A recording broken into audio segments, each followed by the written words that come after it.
Hi, Sarah. Hi. We're laughing because we just started recording and then Sarah's fiance came in and made coffee. Um, Exaggerated it. yeah, he did. He was hanging around for a minute. I think he would. We should have invited him on as a guest. I know. Should So have. rude of us. But yeah, how are you?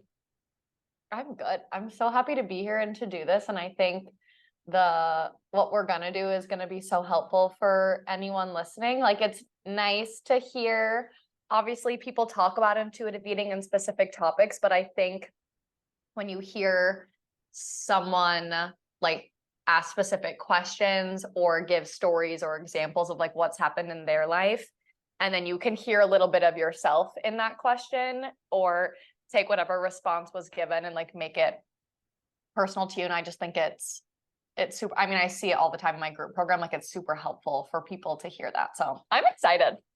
Yeah, so what Sarah's referring to is we're going to do a live coaching session, which I am nervous about. I've spoken so much. I've done dedicated episodes on like my relationship with food and the struggle with binge eating and body and that kind of stuff. So I'm here in a tracksuit and a blanket and a hot chocolate in my bed. I'm like, Oh, to be comforted. we're about to get vulnerable, but yeah, just for kind of anyone who hasn't come across your profile before, do you want to just give a bit of an intro into who you are, what you do? Yeah. Yeah, of course. Well, my name is Sarah. I am an intuitive eating coach and a mobility coach and a yoga teacher. What will help today will be the intuitive eating part of it.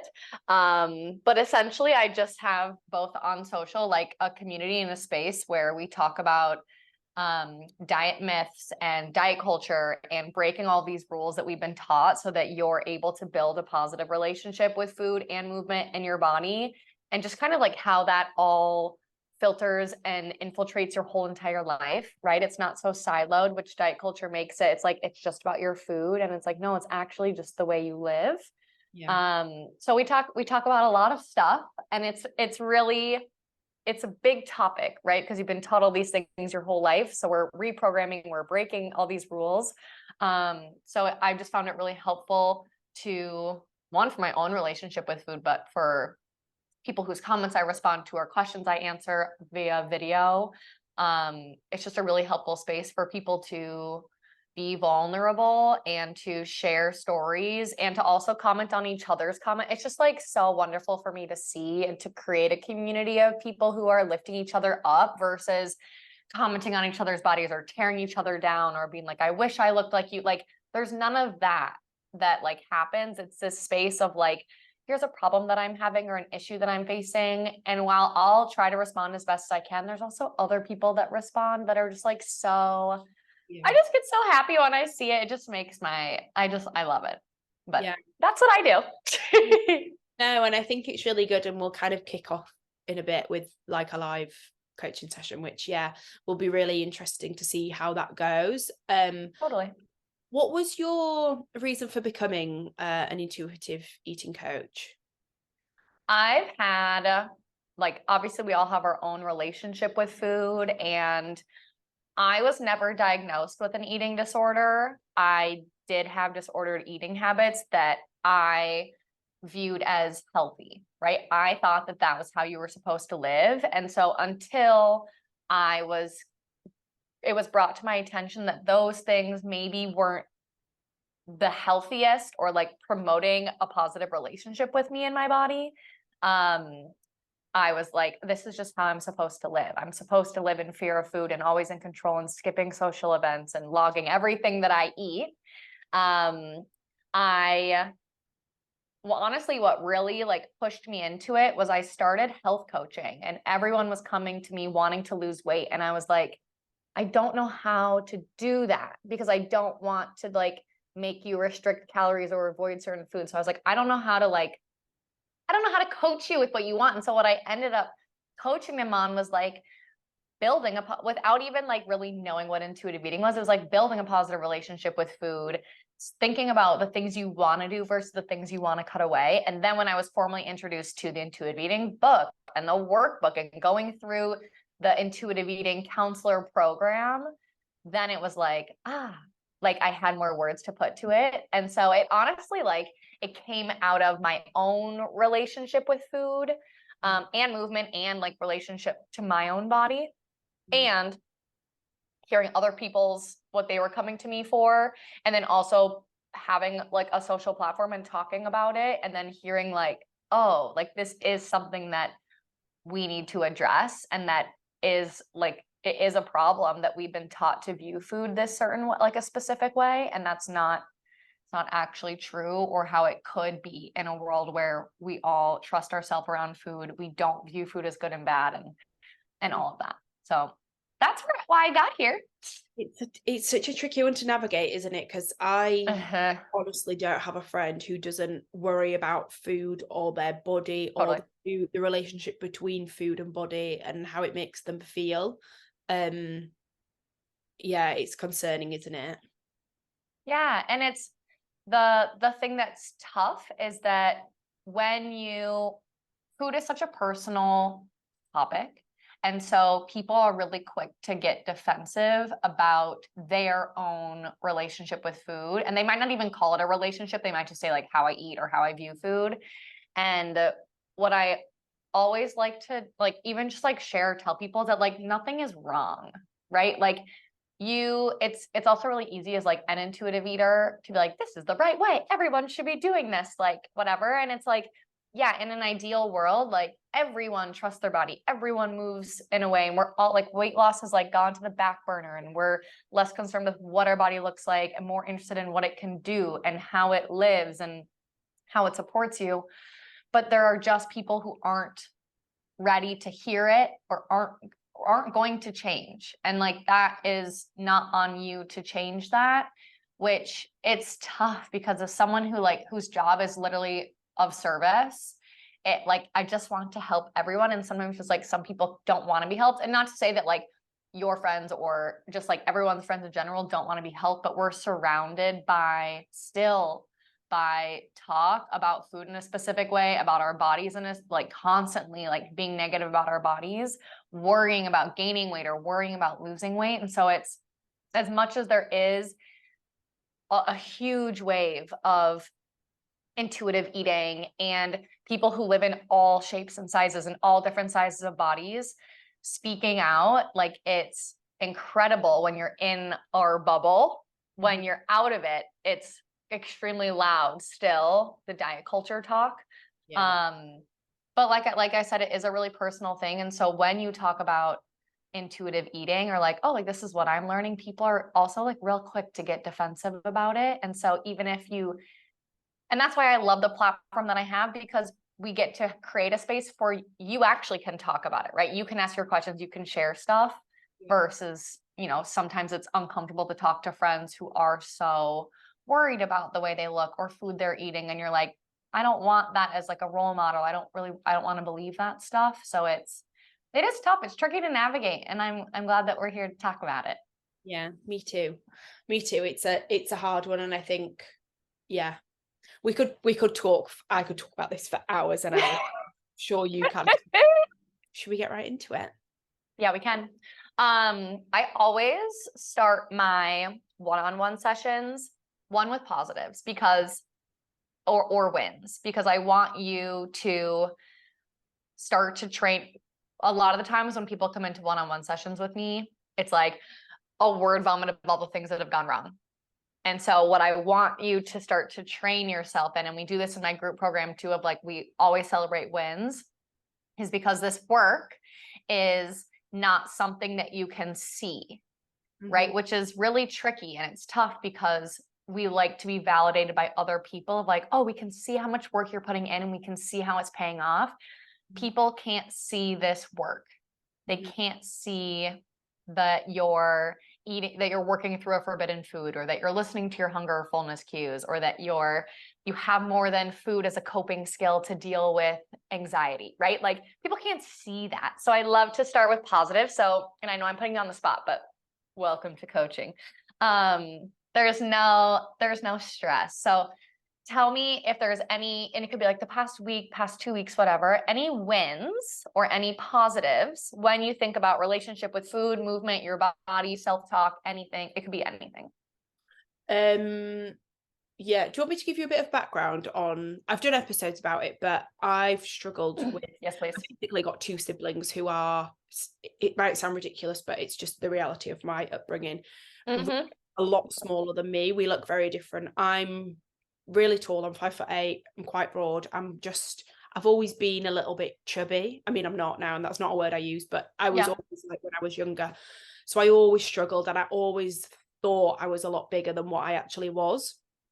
And then my weight's gone up and down, really slim to really big, and Yep. in between, and I've found a happy balance. And so what I've been trying, and then now I struggle with binge eating, but quite bad, like it's quite extreme. And I never Okay. speak about it. And I used to speak about it to my, and I've just started talking about it to my best friend, and I'll ring her and I'll say, this has just happened. I don't need you to say anything. I'm just telling you. And then Yep. just to start it, normalizing what's actually happening.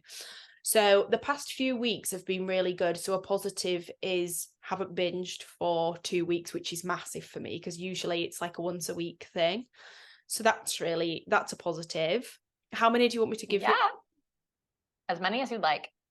That's a positive. I think positive self-talk. I know that's not food, but positive self-talk, like looking in the mirror and being happy with what I'm seeing and the reflection is good because I struggle with that.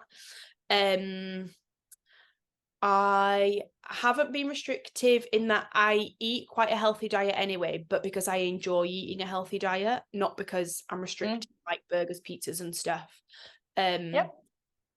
And I've been quite comfortable with what I've been eating over the past couple of weeks. Like I went for dinner yesterday with my family and I didn't restrict anything, so I guess that's a positive. Not feeling guilt about what I've been eating. Like I went to the frozen yogurt shop the other day and had like loads of chocolate and stuff all over it, and I was like, don't feel bad after this, so that was good. I feel like this is a good start. Huge. Like and the thing is, like with wins and positives, like I always encourage both small and like more like ones with magnitude, but these are huge topics, and like they're really powerful, and it's cool to see it. And again, it's not like this, why I ask you this is because it's proof that it has happened. Do you know? So like when there's days when you look in the mirror and your first thought is to criticize something about your body, it's like, wait a minute, 2 weeks ago we looked in the mirror and we were happy with what we saw. So like, what's the difference here? Like, how did we talk to ourselves then versus now? And so what I like about them is that it gives you proof that like you could go out to dinner with your family and you didn't restrict, or you could go to the froyo shop and you were able to get what you wanted and not feel guilty about it. And like, that's huge. Yeah. One thing I am learning is like I've had a bit of a funny weekend, like mood wise, the past few days. And the first thing that happens when I have a bit of like a down day or I'm not as positive as I was yesterday, I blame it on my body, which I don't know if that's a thing you hear a lot. But I feel differently. Like I've just got back from the gym about an hour ago, but I feel different. My body looks exactly the same. And because I do podcasts on this all the time and I do therapy about it, and so I recognize it. But a couple of years back I didn't, and so I would just hate on my body for the entire day or week or month, however long it went on for. And it's weird to me how my body feels different just because I'm having a bad day. It's so normal. Like it's normal and it's common, and it's what you've been taught, right? Think about like, we've always been taught that our bodies are the problems. Yeah. There's never been a world where like your stomach is like perfect as it is, unless you can visibly see the outlines of your abs. Do you know what I mean? So like it makes total sense that when there's days where you're feeling down or sad or whatever it is, that your first thought is to blame part of your body for it. So when you have days where you feel down, like what are emotions that you tend to feel? Like if you had to pinpoint what a down day is, what emotions would you describe that you feel those days? Tired, definitely not good with being tired at all.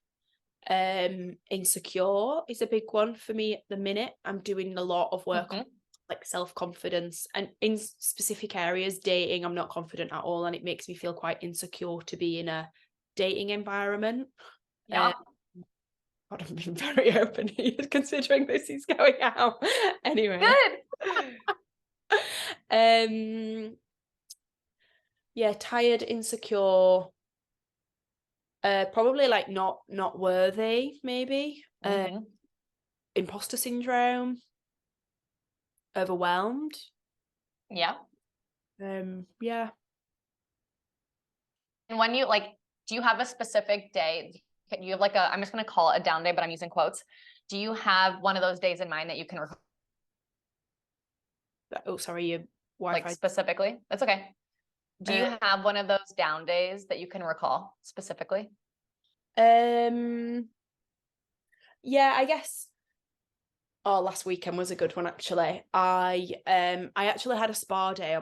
It might not be a good example because I went to the spa and it totally changed my whole perception of myself. But I woke up and I was like, God, I feel like I've been hit by a bus. I just felt tired, exhausted, emotional. Went to the spa. I'd already had it pre-booked, so it was great timing. But I just sat and thought, like, with my thoughts all day, and I was fine afterwards. But it can happen where in fact, Saturday was another day where I just woke up and I had all these plans to go to the gym and see my friends for brunch and stuff, and I didn't have the capacity to do it. Yeah. And when you wake up and you have like on that third day, you wake up, you have plans to go to the gym and go see your friends, and like that's a lot of like outside energy, a lot of like extrovert stuff to go do. Tell me where like what the switch is of like, this is my body's fault, right? Or like my body isn't good enough. Like what's the switch? And then what is the self-talk like? Like, can you remember specific phrases that your inner voice says? Yeah, so I actually had friends over on Saturday evening and like all the girls came around. We just had sushi and stuff, but I was meant to be out in the day and I just cancelled my plans. Do you mean the switch of like negative self-talk from positive? I mean, on Saturday, I just woke up and I was in an awful mood, but I do tend to just blame that on my body. And then I try and talk myself out of it. And sometimes I just can't. Like on Saturday, I couldn't. What I was doing, I was trying to get ready. I put my makeup on and took it off 3 times because I just felt like my face. I have this thing about my face being bloated and it swells up at the bottom. I don't even know if it does. I don't even know if it's just in my head. It probably is. But I'm like, I can't put my makeup on because I feel like my face is so round. It's because my grandma used to say, Chloe's got a round face. But it's such a sticking point for me. To feel, and then I didn't want to put clothes on because I was like, I just want to wear joggers, but I've got girls coming around and I want to look nice and feel nice, but I don't feel good in jeans or whatever. Sorry, I've totally gone off topic off of the question. No, you're on track. Like you're right on spot. I love when this happens and you're able to pull like face, it feels like swollen. And the fact that you're able to be like, maybe it's not, maybe it's just because my grandma used to say Chloe has a round face in a negative way, not in like in a way that feels like a compliment. And so those voices are stemming from people who have told you things. It's not your voice. Yeah, that's like someone else's voice who still lives in there and who, frankly, that comment does not deserve a place in your beautiful brain. So and what I always like to do is when that thought comes up is to have something to immediately put it in. And so there's a book called What to Say When You Talk to and there's an example of like when you're trying to switch negative to positive self-talk is to really think about like, if you don't like any of the furniture in your house, so like we don't like any of the self-talk that we have right now, like some of it's pretty negative, especially on this day, and you want to get rid of it. So you throw all of the furniture in the garbage. Now you're sitting in your empty apartment and you're like, but I would like a couch to sit on. So you go back to the garbage and you bring your couch back and then you go get your TV, right? You're just refilling your apartment, AKA your brain, with the same old stuff because you didn't have anything to put new stuff in. And so with self-talk, it's the exact same way of, I don't like I'm just going to use this, my face is round, inner voice phrase, and saying like, I don't like the way my face is round, like it's not pretty or it's not beautiful, whatever it is. And I don't like that. So I take it out, but now there's nothing in here. So I need to replace it with something that I would rather believe instead of my face is round in a negative way. It could even be my face is round in a positive way, but using that to kind of understand how can I replace that? Does that make sense? Yeah. So in the interest of being a coaching call, tell me, so when that thought, because I want to go deeper into this like down day too. So when you have that thought from your grandma, like specifically what she would say to you is what you think about you, right? So how would you, if you wake up and let's say your face, even if it's not, and it feels just like swollen, how would you want to respond to seeing that instead of the way that you currently respond, which is what your grandma used to say to you? Do you mean the language that I would prefer to use with myself rather than saying that I've got a swollen face? Like, what would you say to a friend if they were, sometimes help would be like, what would I say to a friend if they came to me and they're like, Chloe, my face, like it's so swollen, it's so round, blah, blah, it doesn't look good. What would you say to them? You look amazing. You are beautiful. You are pretty. Yeah.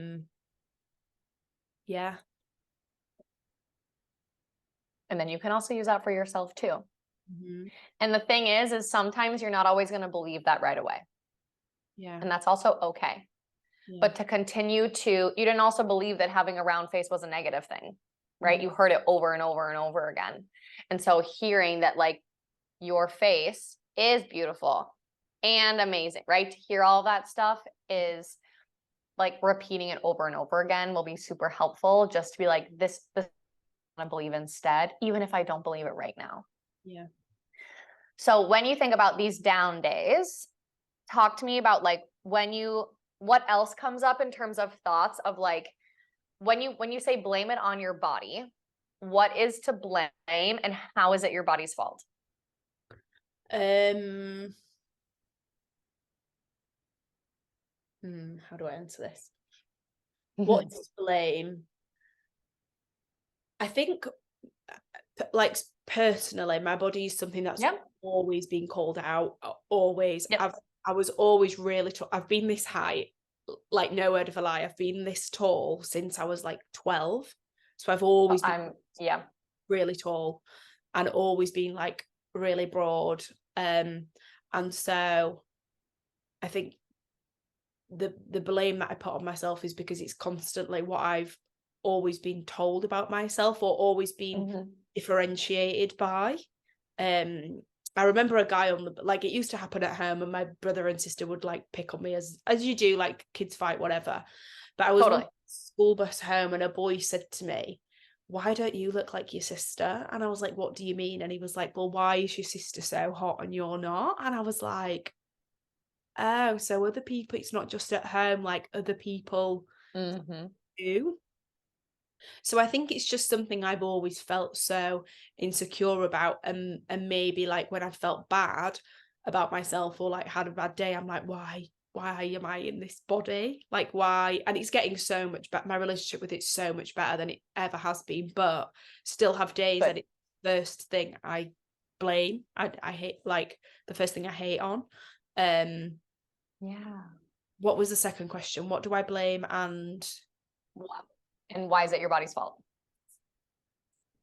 Probably because of that, because it's like learnt behaviour, I guess. And I don't know if this is a thing, but I used to speak about this in therapy a bit. Like if I'm feeling a type of way about something, I woke up in a funny mood or something's happened in the day, I instantly feel it in my stomach, and that makes me feel, I can't even believe I'm saying this out loud, it's ridiculous. That makes me feel like quote unquote fat.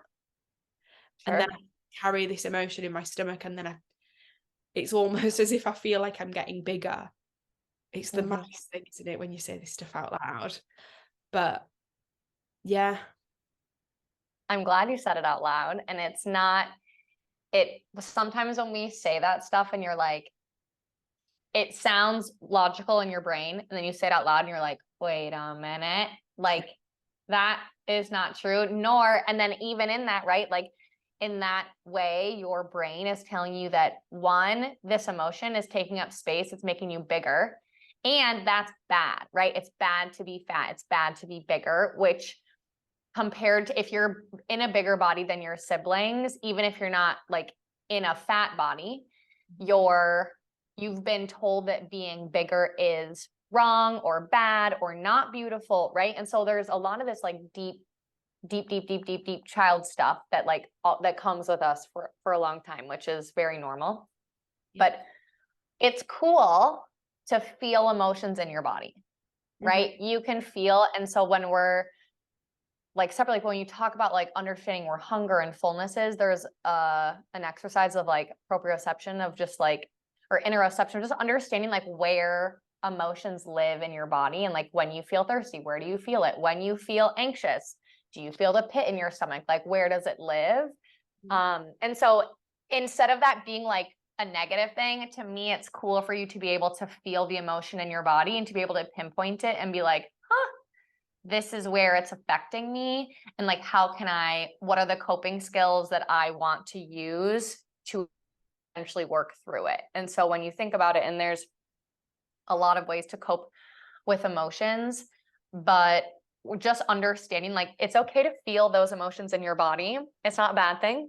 And then being able to, and we can talk about coping skills too, but being able to go through and understand like, are you ready to deal with this emotion or not? And if you are, then like, let's talk about it. It's not as like silly as it sounds, because there are other people who feel it too, and who are like, oh my God, Chloe, like I do the same thing.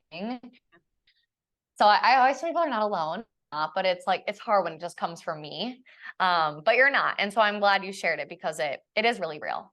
Yeah, it is. And I think that's kind of why I wanted to do this as a live episode, a live recording, because I think honestly, this like a lot of my friends, every woman I ever speak to has issues with their body or the way they feel about themselves, or they don't look right in this, or they could never wear that. And it's overwhelming. And I think I just look at the people around me and I think we're all too good to be feeling like this constantly. Yeah.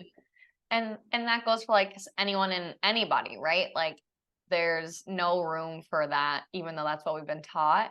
And so being able to work through your self-talk, understanding, and body image with Brie is like, I'm just going to shout her out because she's just like the most incredible human. And she like talks a lot about like body grief and understanding your body image and building a better relationship with your body. And like, it's such a big task because of the messaging we've been receiving for so long. But like it's super real, and it's also very fair and again, it depends on the friend and how well you know them, but for you to also be like, maybe we just don't talk about our bodies around each other, right? Like maybe we just set that boundary, because also think about it, like the people you surround yourself with, the things that they talk about, that they worry about, that they believe, also become the things that you believe and you talk about, because you're surrounded by it. And even if it's in like the best of intentions, sometimes that it can still be hurtful and it can still be absorbed into your brain without you thinking about it. Or it might make you question something that you weren't questioning before. So sometimes it's helpful to be like, you know what, maybe from now on, we just don't talk about ourselves around each other, and we hold each other accountable to that. So we start to change the way that we talk, which then will change the things that you believe in, all of that. That makes sense? Yeah, completely. Yeah, it does. It's so good. I know. Sorry, we digressed a little bit. We did. It's okay. I mean, there was no specific topic, so I love when it kind of takes a turn anyway. Okay, I just want to like close your loop on your down days.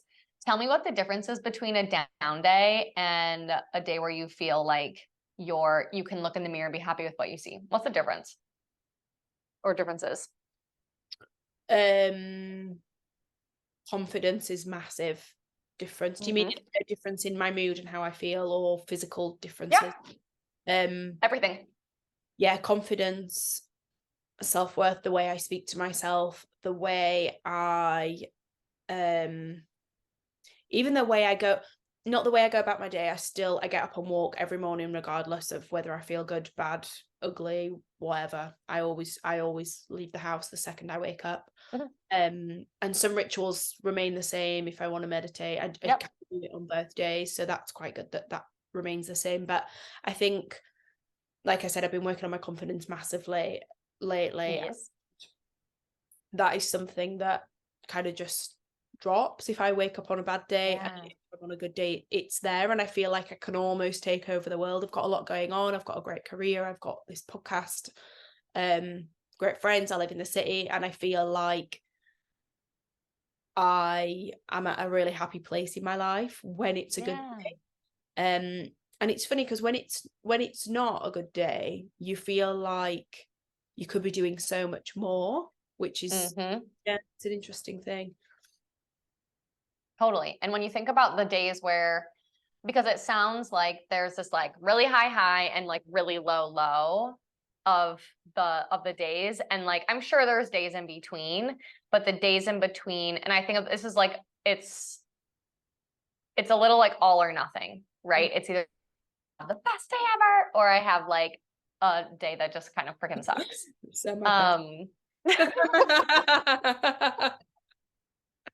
And so when you think about like these, like the black and white side, like the all or nothing, and then there's like this area in between that's just like this magical rainbow that is a wonderful land. And there's nothing like, and when you think about intuitive eating and even just like your life, like you can't do anything wrong. You can't fall off the wagon. You can't restart. You can't do all that, which is very diet culture. Diet culture is very all or nothing. You're on the diet or you're off. You either only eat salads and quotes whole foods forever, or you don't, right? It's like this or that or this or that. And like you either do really, really well or you do really, really poorly. And so, and it's not, and it sounds like it's the like best day ever, like worst day. And so getting into the middle, like obviously you want to still have some of the best days, right? But like getting in them, and there's still going to be down days, but getting into that middle space where it's like, there's a little bit of both, right? Where it's like, I'm still able to talk to myself in a positive way, or even in a neutral way, and not blame my body for the way that I'm feeling, because my body's not the problem, right? I know I've been told that it is, but it's not. And giving yourself the space, like, what actually is the problem? Why do I actually feel like this? Like, why do I feel not worthy? Did someone say something? Did something happen? Did I go on a date and like it went wrong? Like, what actually happened? Because it wasn't my body's fault. It was something that someone said that triggered it, that made me think of it, because my whoever used to say this to me or something similar. Does that make sense? Completely, yeah. And when you look back on this past Saturday, is there, if you, instead of being like, my face is round, or I can't do this, like I'm gonna cancel my plans, which again, it's totally okay to cancel plans and have days to yourself. But when you look back and you think like, okay, I woke up and I was instantly feeling this, if you had to dig into it a little bit more and to be like, what actually was the trigger, or the like, what made me feel not worthy, or what made me feel insecure, what do you think that is? There's no wrong answers either. Like my life's quite intense at the moment. There's a lot of things happening, and career stuff, which is great. Everything's moving in the right direction. With that comes pressure, and I think and also I am my own worst enemy when it comes to being hard on myself and really hard on myself. So the podcast, for example, in fact, one of the first things I said to you when I got on this call was, I hate the way I'm doing content. I absolutely hate it. I think it's, I hate it. It's ugly, and it's not to a standard, however, that I want to be putting content out at.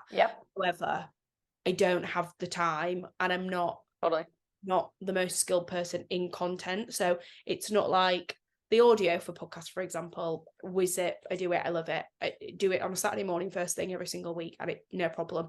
Content I will put off and put off and put off and put off until very last minute.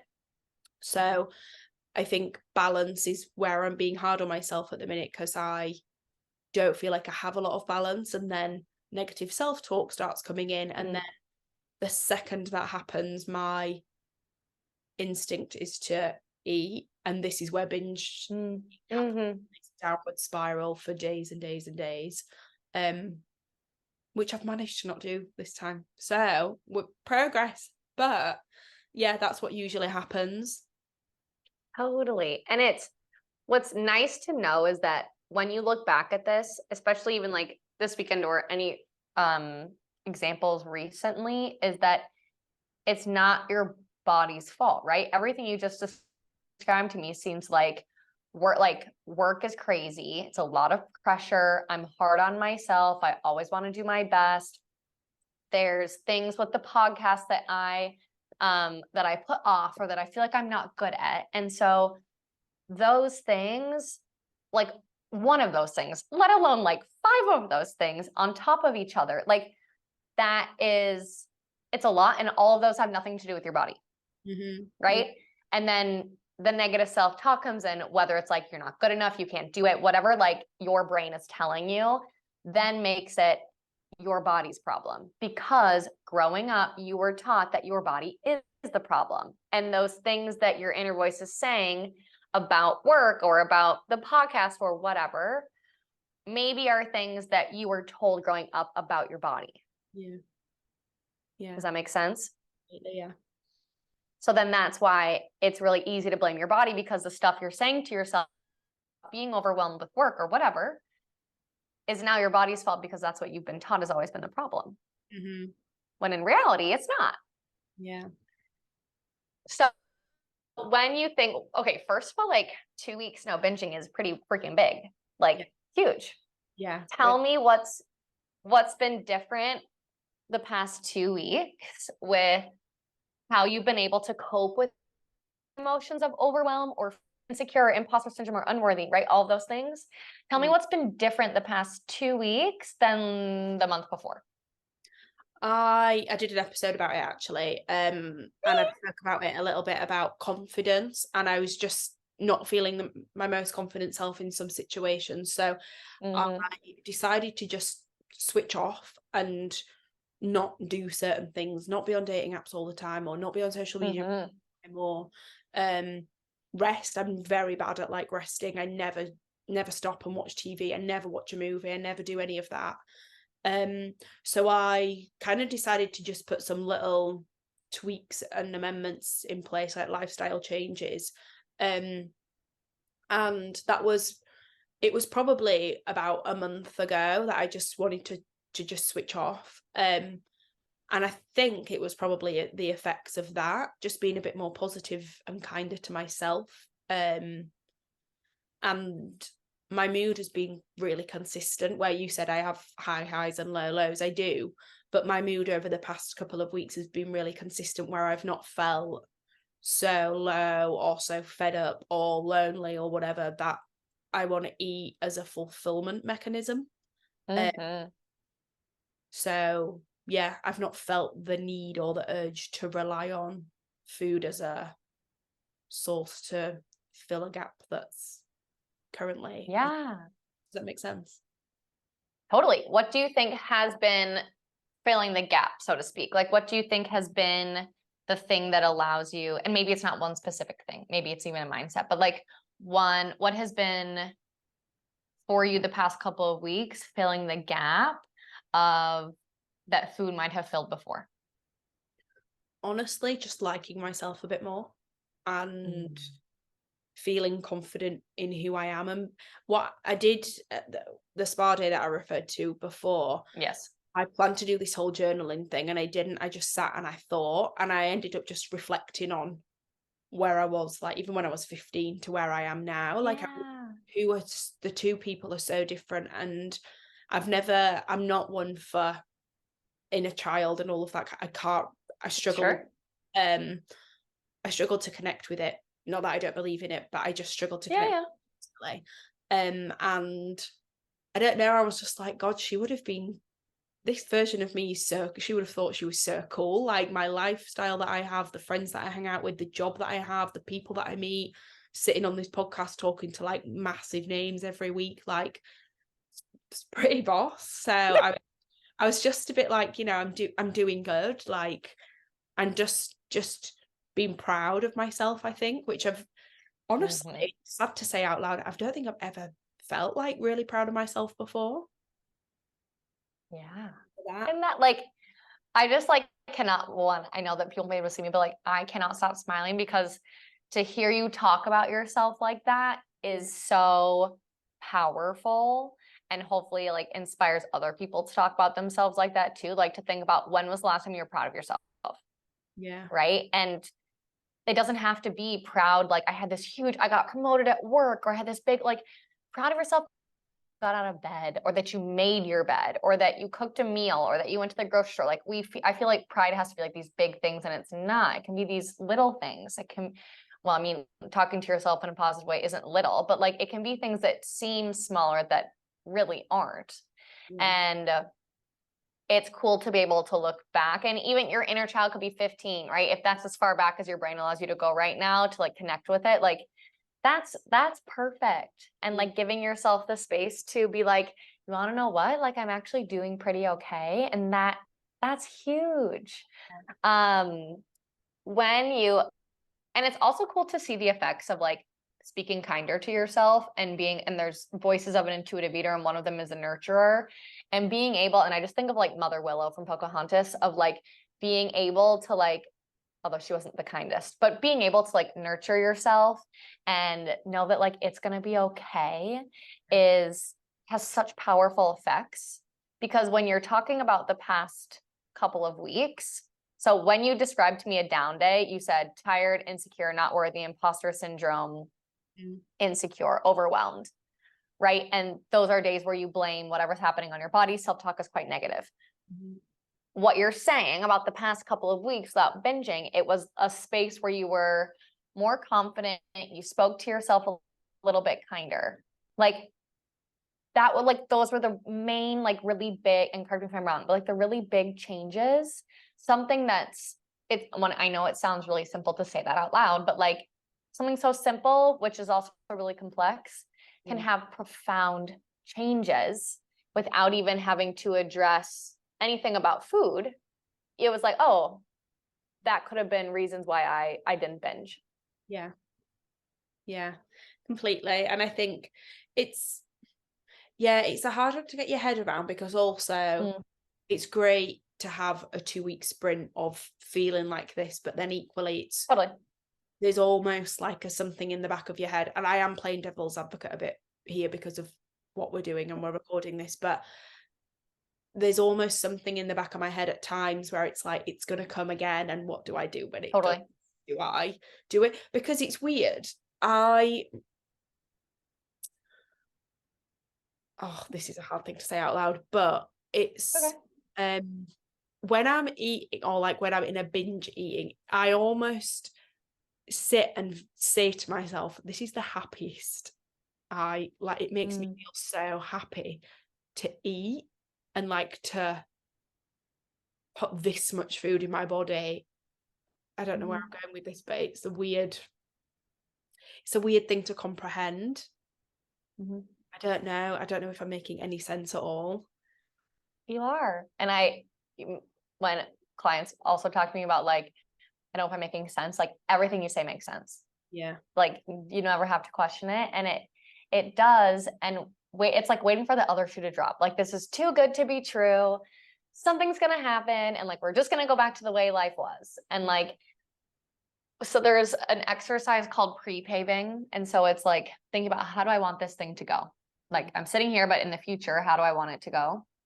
And so if you know that there are certain feelings or certain emotions or certain things that happen outside of your control that trigger these feelings, that then eating is really the only way that you know how to cope with that emotion, or it feels safe, or it feels, like you said, it feels happy, then it's like, okay, how do I want to cope with that emotion next time? Or how do I want to even try, right? Like, what could I do? So you think about, okay, this thing happens, or I have this feeling and I have the urge to go eat. And eating to cope with an emotion is okay. And I think that's where it gets shame, is that eating is not okay. And the thing is that it is, because it's really cool to have a coping skill for an emotion. Yeah. Like that. I'm sorry. I'm just watching my dog dig a hole in her bed and I am just, I am so confused. You can't go anywhere. But it's like eating is actually okay. And when we think that it's not, then that creates the spiral of shame and guilt and fearfulness of feeling a specific emotion. So then we block ourselves off to emotions and we don't want to, but then it's like the emotion gets really big and then you binge, right? So eating because of an emotion is okay. When you think about the urge to binge or this emotion has happened, it feels really overwhelming, whatever it ends up being, even if it is overwhelm. And it's like, okay, and Bree Campos, who I talked about, like talks about this too a lot. And I've learned a lot of body image and body grief and all that stuff from her. But there's 3 different ways to cope with emotions. And they're going to be avoiding it, emotions oriented, or task oriented. And so the avoidance ones are ones where you're like, I'm not able to cope with this emotion right now. It either doesn't feel safe or it feels like scary or whatever it is. And that can be like self-soothing. Again, sometimes that can be with food or distraction, like doing an activity or something that is outside of whatever has triggered the emotion to get you to just like cool down. And then maybe you can process the emotion in a little. With emotions oriented, you have the mindfulness. And so sometimes when it's like the urge to binge and it's like, take a couple breaths, you're like, fuck you, like that's not gonna help, like I can't do that. So it's helpful to like when you go through these and there's like journaling and emotions awareness and then also just like an action to understand like what am I feeling? Like, can I actually identify the emotion and then think about like, what do I need? And can I ask for help? And what emotion would I rather feel instead? Like, if you think about like an emotions ladder, like how can I go up the ladder? Yeah. And think about like, what are the things that are going to help me get there? Sometimes food is going to be the answer. Sometimes it's not. And knowing that food can be an answer, right? And when you start to build up that trust with your body that it's okay to feel these emotions and I have like the tools to cope with them and to work through them, then it gets less scary and it's less like this another binging episode is going to happen, or this is like, I'm so scared for this to happen because like what I'm feeling right now must be too good. Yeah. I do this thing where I make promises to myself where when I feel it start to come on, I'll use this as a coping mechanism, or I'll ring my best friend, or I'll go for a walk, or I'll put a podcast on because I listen to loads of podcasts. And then it gets to the point and I'm like, the urge to eat is so much stronger that a bit like you said, like fuck everything else. I don't need anything else. It's almost like an addiction in a way. Like it's like, yeah, none of that coping mechanism is even relevant right now, the plan that I made. And then I feel disappointed because I made a plan to preempt this and then follow through with the plan. And it's all just a bit and messy. Totally. It feels like a failure, and then eating feels like a failure because it's not what you wanted to do in the first place. I totally get that. Yeah. So when you think about even the like that pre-paving of like, I'm going to make a plan, the plan almost feels like you're avoiding eating, right? Which then it's like, you can't eat. And then when we're told we can't do something, then it's like, you want to rebel against that. So the feeling to eat might get even stronger because you made a rule and a promise to yourself that you weren't going to eat. So then when you do that thing, then it's like this urge to rebel against the promise that you made to yourself. So not only did you have the original urge to eat, but now it's like 10 times higher because you want to break that rule that you set, right? So when you think about like pre-paving or thinking about how you want to go, they don't need to be or rules or even necessarily a plan, because sometimes that can feel really strict. And depending on how you grew up and what you were taught, and if you had rules put on you or people told you couldn't do stuff, sometimes that plays into how you respond to things now. So sometimes maybe pre-paving won't help.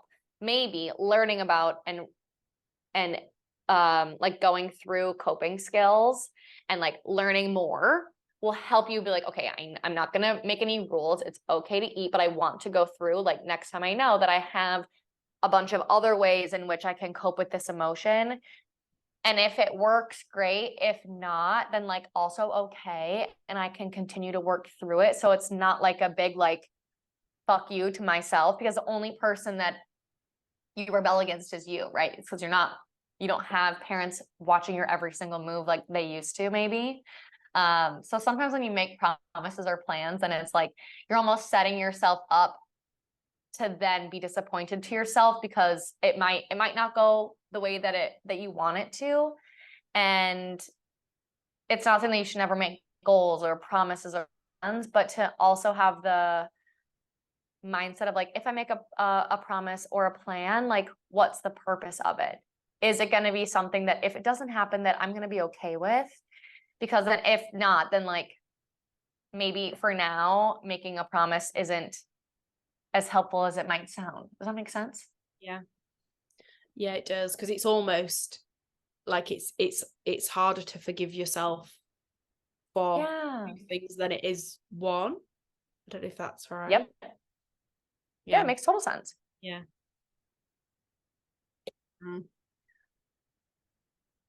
It's all a tricky thing to How do you feel? I know. I think it's good. And I think I was actually just reflecting in my head a second ago of, it's so helpful to just say these things out loud, because even you know, I mentioned earlier about talking to my best friend about it, and I do a lot, but you still don't say everything. And I think it's crazy to say things like I've said a couple of times, I can't believe I'm going to say this out loud, I can't believe I think about myself, or I feel this about myself. Because going back to the friends thing, if I would never, you know, if my friends said that about themselves, I'd be like, oh, no, you can't speak about yourself like that. But we all do. So it's, I think it's just making it real. Yeah. And that's, sometimes you can kind of like live in this world inside your head, and until it comes out of your mouth, and someone, especially like when it's me right now, like I'm an objective person. Like I mean, we're friends, but like I don't see you, you know what I mean? Like it's not like I'm the person you see all the time. So it's helpful when you talk to someone that like has no subjective opinions, or like is gonna, like, I don't know your deepest, darkest secrets from when you grew up. You know what I mean? So sometimes it's nice to have that like space where you feel safe enough to talk about it, and also know that you're not going to get judged for what you say, and that no, I'm not going to have a negative reaction. I'm not going to be like, oh, you think that? You know, like, no.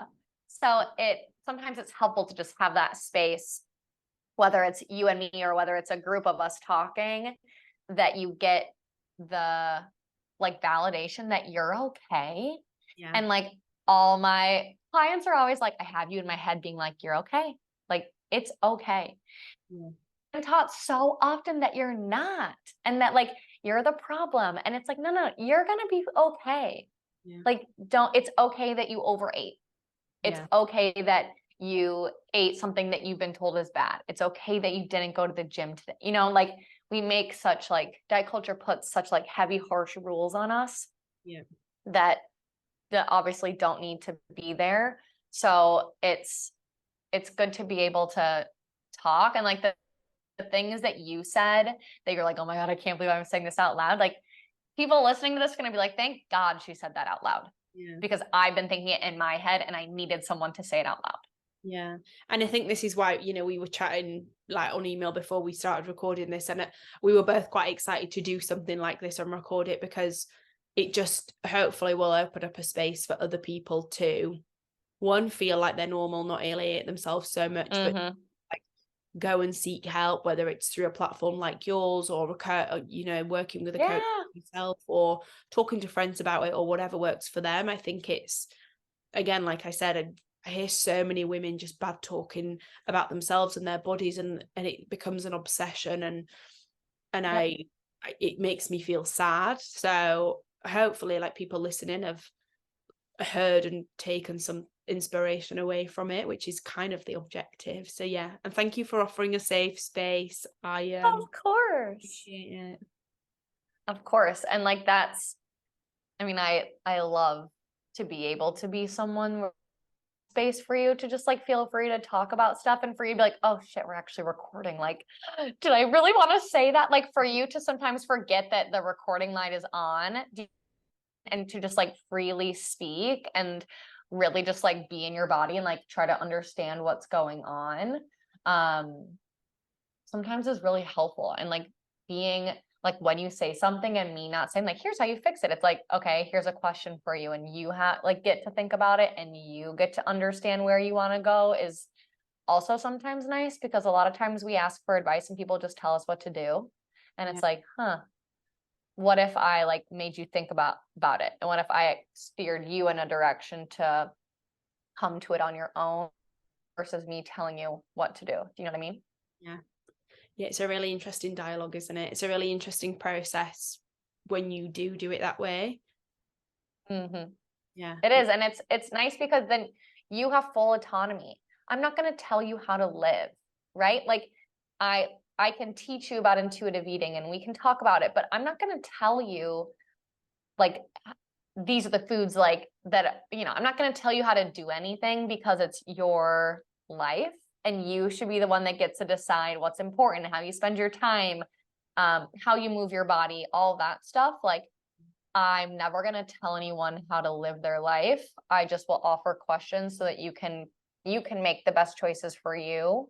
And I think that's really special about, at least from a coaching perspective, is that I'm not going to tell you what to do, right? Like I'm going to hold the space, I'm going to ask the questions, and I'm going to try to get you there. But ultimately you have full autonomy over your own life.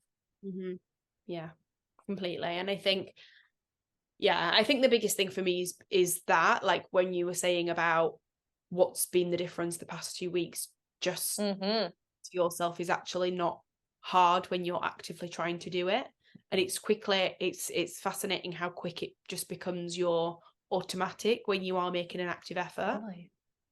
Totally. It's so interesting. I know, I love it. I know, God, we could be here all day, but thank you so much for taking the time. You're so welcome. Yeah, we need to do more. We need to make this a series. I know, I would love that, and we can cover other topics too. I mean, we can keep going on these, but I think it's awesome.